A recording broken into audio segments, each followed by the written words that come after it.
Hey everybody, JM Creates here, doing a comic review. I know it's been a little while.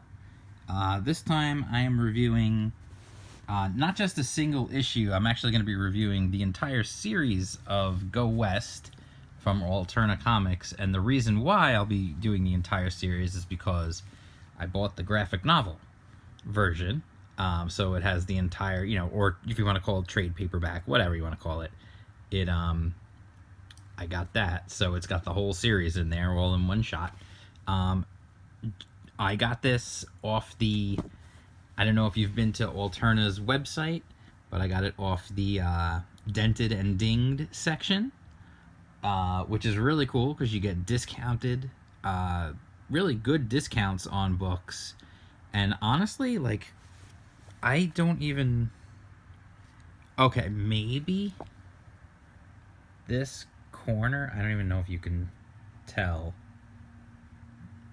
it's a little bit like maybe a little warped in the corner there, but and I got it for half price because of that. So that's pretty badass. I love what they do with the Dented and Dinged section. It's really cool because you get these great books and you can get them for a significant savings.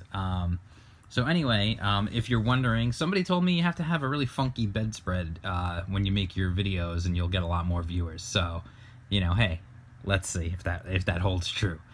So anyway, this is Go West. To be honest, I don't remember how many issues the full series was. It was either 5 or 6. I'm not sure. But anyway, it is. One thing you'll notice, let me see if I can maybe compare and contrast here. When you buy the Alterna Comics graphic novel versions of their books, they are a different size than a standard comic. For example, here is Midnight Mystery number 2, which I will be doing a review of soon. But you can see the difference in size between the two books. The regular floppy is significantly bigger in terms of height and width than the graphic novel version. I'm not really sure why they do that. I guess they must have figured out. I think I heard Peter say something. It was something about the way that they sat on bookshelves in bookstores. They found that when they put them at this size, it was much easier to get them into bookstores. So I'm sure that must be the reason why. Honestly, there's no difference to me. I mean, I don't see like any kind of lacking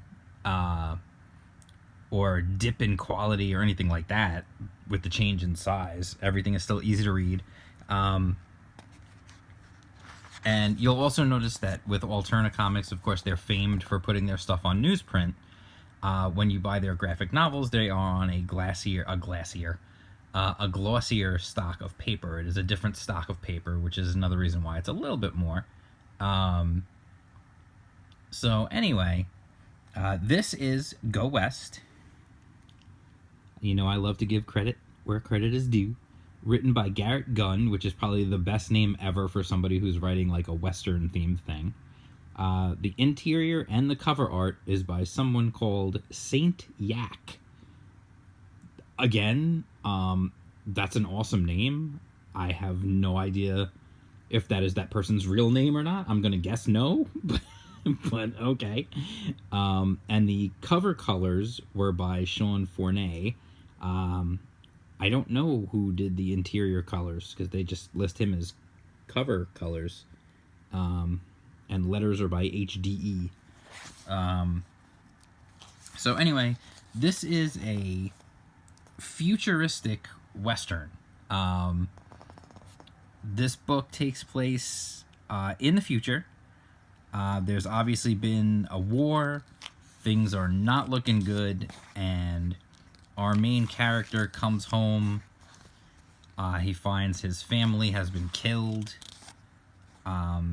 And he himself, there's a lot of narration where he himself just, talks about his past, and you realize that his past was definitely a checkered past. He may have been a hitman or a criminal or something along those lines, and you can tell. And he's got this, he's basically at this point he realizes that it was his past that came back to haunt him and killed his family. And so now he's decided he's going to go and get revenge. And he really doesn't care what happens to him. The writing in this is very good. And the art I really like. This Saint Yak person really did a good job. And the colors are very... you get this like sort of monochromatic style to the coloring, which is definitely cool. It evokes a feeling. It evokes a dark emotion to everything. And there's splashes of color. I mean, you look at his bandana. You know, his bandana is bright red, whereas everything else is you know, not quite Sin City black and white, obviously, but definitely like almost a sepia, you know, kind of trying to give it that Old West feel. I will say the one thing that kind of threw me off a little bit here was on these panels.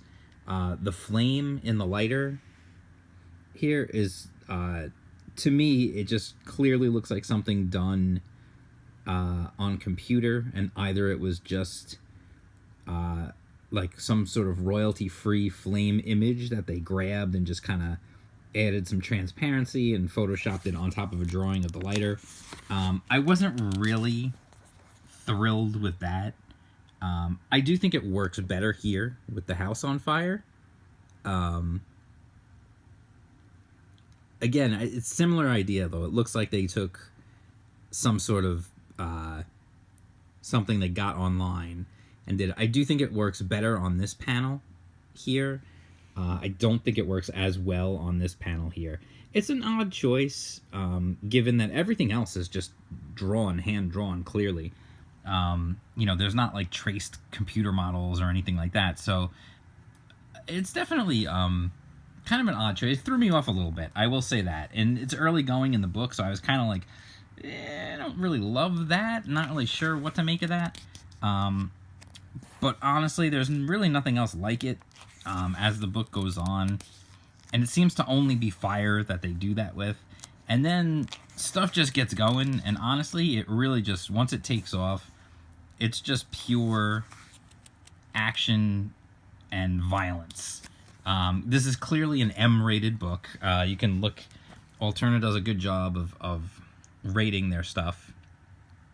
You can see it's 96 pages, and it's for mature readers. Action, revenge, western.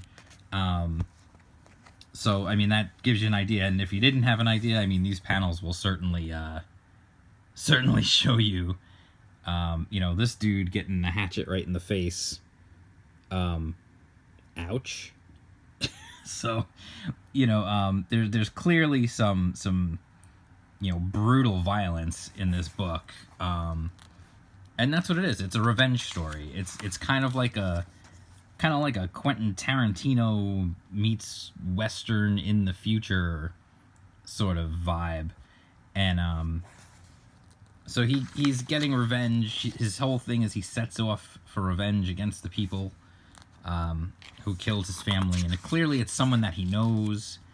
And he sends a guy back, like, with, you know, these scars on his face, and he sends a message to this other guy who, but I don't know if I can show that on YouTube. You know, so he knows he's coming after him, and then he also says that he's going to bring someone with him.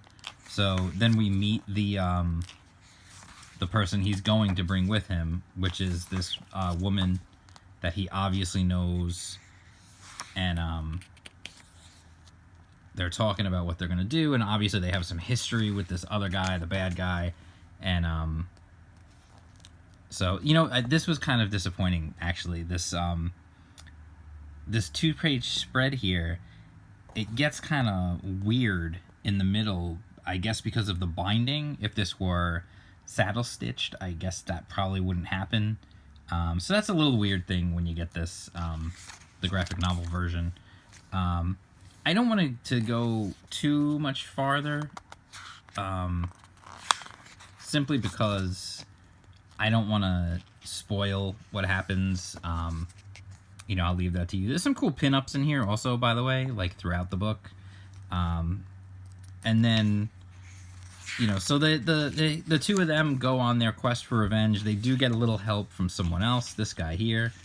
And they give you a little explanation on the state of the world. And so they go and, I don't want to give it all away. But they, they go and seek their revenge against the bad guy who they have a history with. And then, basically it kind of leaves it open so that they could do a follow-up if they want to. Will they? I have no idea. I'm not really sure, about the sales or the reception for this one.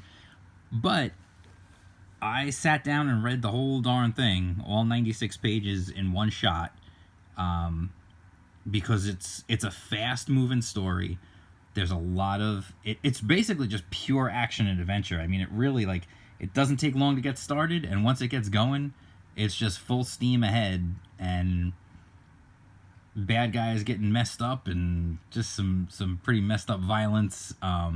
It's a good story. If you don't